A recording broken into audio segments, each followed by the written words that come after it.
just organizationally really good and good first start, or good start to training camp. So open it up.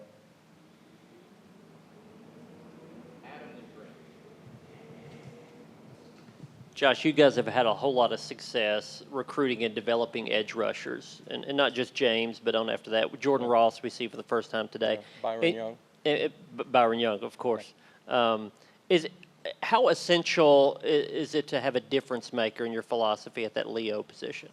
Well, in this league, but in general in football, if you want to be good, you got to be good up front, and guys that can rush the passer, that can affect the game on the first level are extremely important. That's your edge guys. It's also your interior. The depth that we've been able to build with the athletic traits that we're looking for.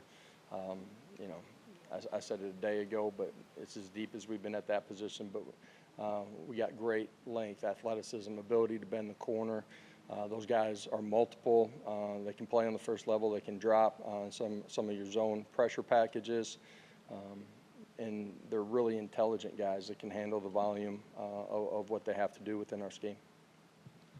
Judge, with some of the changes in the summertime rules and now having more coaches that can be on the field, how much faster can you go this time of year in terms of installs and jumping into things? Can you go at an accelerated pace with the team the first few days compared to years past? I don't think you're accelerating your installs necessarily. I do think there's times where you can break out into more intentional, specific pods.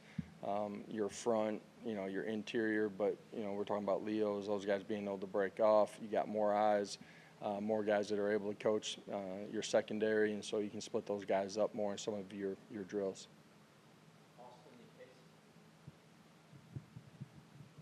Coach, Josh Josephs is a guy that looks like he's transformed his body and gotten pretty a good amount bigger this offseason. He's gotten a lot bigger, yeah. What's been the change for him? Was there a point where you kind of saw the dedication a little bit more, or the light come on a little bit more? What was it?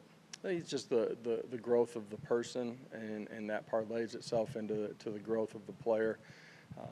You know, for him, just, you know, what he's doing every minute of the day, how he's taking care of his body, sleep that he's getting, you know, who he is outside of the building. And then when he's here, how intentional, how focused he is on, you know, just becoming a master of his craft. And he's done a great job in the weight room. Nutrition has done a great job with him, and that's him taking the lead on those things. And, you know, you look at his frame now compared to where he was a year ago, dramatically different.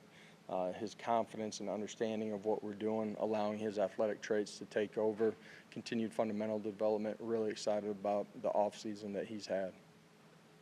When you have a guy like Jordan Ross who's coming in as a freshman, what are you wanting him to learn from a veteran in the room like James Pierce? Yeah, well, learn what it takes to be a high-level college athlete, how you take care of your body, how you do extra inside of our building. That can be in the meeting room. It can be fundamental development on your own during the summer months.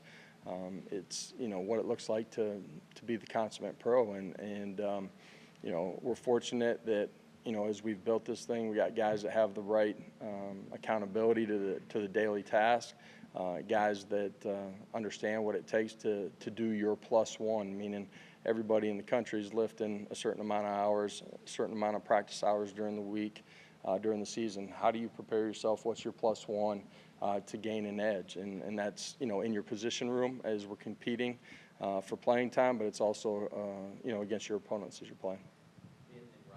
Josh, what do you like about Chaz Nimrod's offseason and just where is he at entering year 3 in the program? Yeah, he's done an unbelievable job. One of the guys that we recognized during the course of our meetings yesterday, just the summer that he's had, how he's transformed his body. You know, it's his body composition, it's his muscle mass, it's what he did in the weight room, you know, hitting PRs. He's a guy that's going into year 3, his understanding of what we're doing offensively, the ability to play inside, play outside, play with speed, be decisive, be on the same page with the quarterback, coverage recognition. Really excited about, you know, his growth and development in our program, excited about what he did here on day 1. Coach, where did you see Coach Halsley's biggest growth, I guess, as a first-year offensive coordinator, and did it mirror your own? I mean, could you see him go through things and We all what it learn was like? things, you know what I mean? As you go through every year, there's things that you're going to learn. You know, in a leadership role, it's your communication with your staff, your players, your organizational side of it. And then, you know, for us offensively, as the evolution continues to change as far as what we see from defensive structures, you know, just how we continue to put our players in the best position, both by personnel placement and by scheme, to go attack those things. Josh, what do you like about Jeremiah's Hurd in the recruiting process, and what makes him a good fit on the offensive line? Yeah, young as a football player. You look at where he played. You know, he played tight end. You know, he played D-line, but he played out in space a bunch. The opportunity to see him play basketball, his athletic traits, size, length, short area quickness, ability to bend. He's, you know, a young football player that now, being on the offensive line, there's a lot of understanding and growth for him fundamentally that's going to take place, but really rare and unique athletic traits. Coach Halsley mentioned Brew's eagerness to get out there all off season. Kind of what did you see from him today? Yeah, for Brew, you could tell just walking out on the football field for him today at practice, it was a big day for him. Everything that's gone into from the injury to the rehab, mentally and physically, getting back to the point where you're ready to go compete. We're going to control his volumes, but build it as we go through training camp. Today was a big moment for him. Really proud of what he's done and how he's grown. He's a tremendous leader inside of our locker room, and really excited that he's back with us. Coach, how's the in-helmet communication going, transitioning to that, and how are the players reacting to hearing you and other coaches in their head? Yeah, quarterbacks get tired of hearing us in the headsets, but you know, it's unique. You got to plan for it. You got to be ready if it goes out too. You know, at times there's issues that occur with headsets. You got to pre-plan that too. So it's an opportunity. It's a tool to use. We're trying to be intentional on how we do that on both sides of the ball. At the same time, you got to be ready to operate without it. Especially with the guys who just got here in June, how do you find the right balance between trying to get them to grow as quickly as possible, but also making sure they don't get lost with everything being so new for them? Yeah, you got to learn it, earn it, and go take it. It's, you know, a player's responsibility to prove that he's going to play at a championship level, play in, play out, day in, day out. Young guys, they got to have an opportunity to grow, make mistakes. Don't make the same mistake twice. Important that they learn from the guys that are in their room as well. You got to accelerate their curve. They're going to have to handle the installs that we have to go through with our vets as well. You know, based on how they're able to, you know, take in that information and be able to go execute it, it kind of tells you what their role will be in the early parts of the season. But every player inside of our program, including our young guys, you got to give them an opportunity to continue to grow from day to day. And, you know, that's the journey that we're all on together.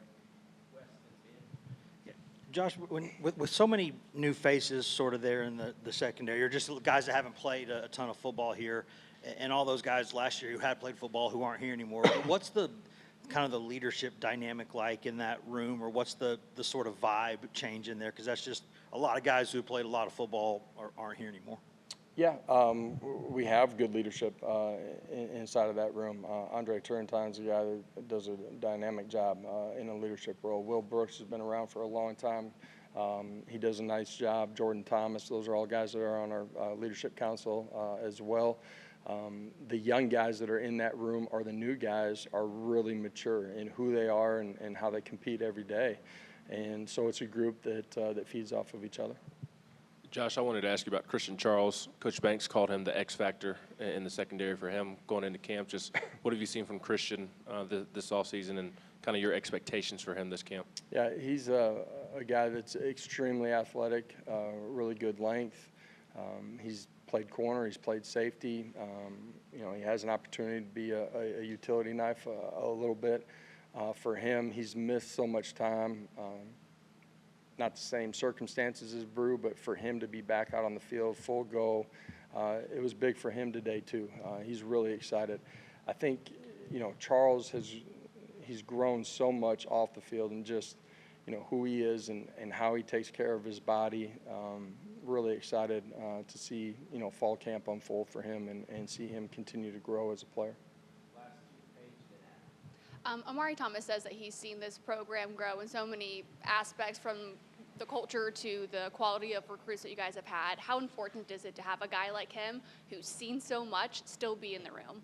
Yeah, Omari, a lot of our veteran guys, there's a little over a handful of guys that are 60-year guys.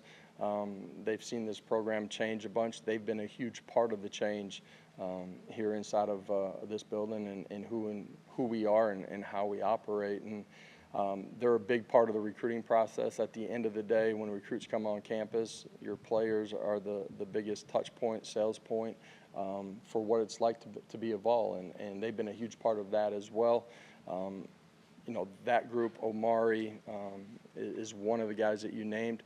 Just the journey that this program's been on, how we've navigated the success that we've had. There's more out there. We understand that. We're working towards that every day. But those guys have been a huge part of changing the trajectory of Tennessee football.